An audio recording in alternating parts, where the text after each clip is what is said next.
Bonjour à tous. Bienvenue à Lingopay News in Easy French. Aujourd'hui, nous vous présentons les principales actualités de ce vendredi 13 février 2026. Nous commençons par les événements qui façonnent notre monde actuel. Le Parti nationaliste du Bangladesh a remporté les premières élections organisées dans le pays depuis le soulèvement. Il a remporté la plupart des sièges, signant ainsi une victoire historique. Cathy Rumler, l'avocate principale de Goldman Sachs, quitte son poste. De nouveaux emails révèlent qu'elle entretenait des liens étroits avec Jeffrey Epstein. Plusieurs entreprises procèdent à des changements après la publication cette semaine des dossiers Epstein. Passons maintenant au monde du sport.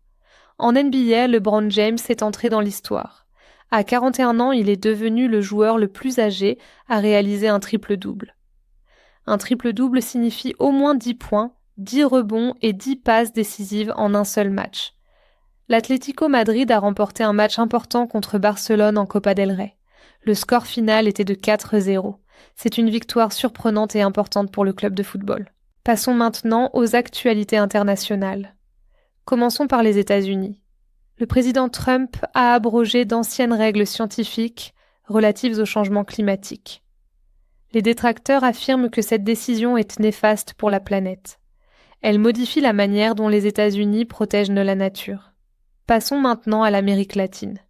Cuba est jamais confronté à une grave crise énergétique. Il n'y a pas assez de carburant pour produire de l'électricité. De nombreuses personnes vivent sans électricité tandis que le gouvernement cherche de l'aide. Au Brésil, un nouveau sondage montre que le président Lula mène avec 5 points d'avance avant les élections d'octobre. La bourse brésilienne se porte bien, avec l'arrivée de nouveaux capitaux étrangers. Passons maintenant à l'Europe. De fortes pluies et des vents violents ont provoqué de graves inondations au Portugal. L'armée a aidé à évacuer des milliers de personnes vers des lieux sûrs. La tempête a causé des dégâts dans tout le pays. La British Broadcasting Corporation au Royaume-Uni prévoit de réduire son budget de plusieurs millions. Cela va changer de nombreux programmes de télévision et de radio. Le diffuseur souhaite faire des économies pour l'avenir. Enfin, passons aux actualités internationales.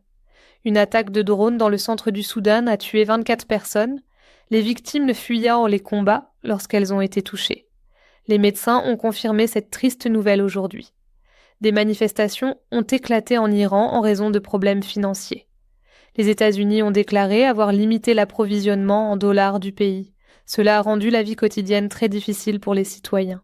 Cela conclut nos principales nouvelles d'aujourd'hui. Merci de nous avoir rejoints sur Lingopay News in Easy French.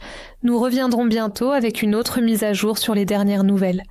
Merci pour votre attention.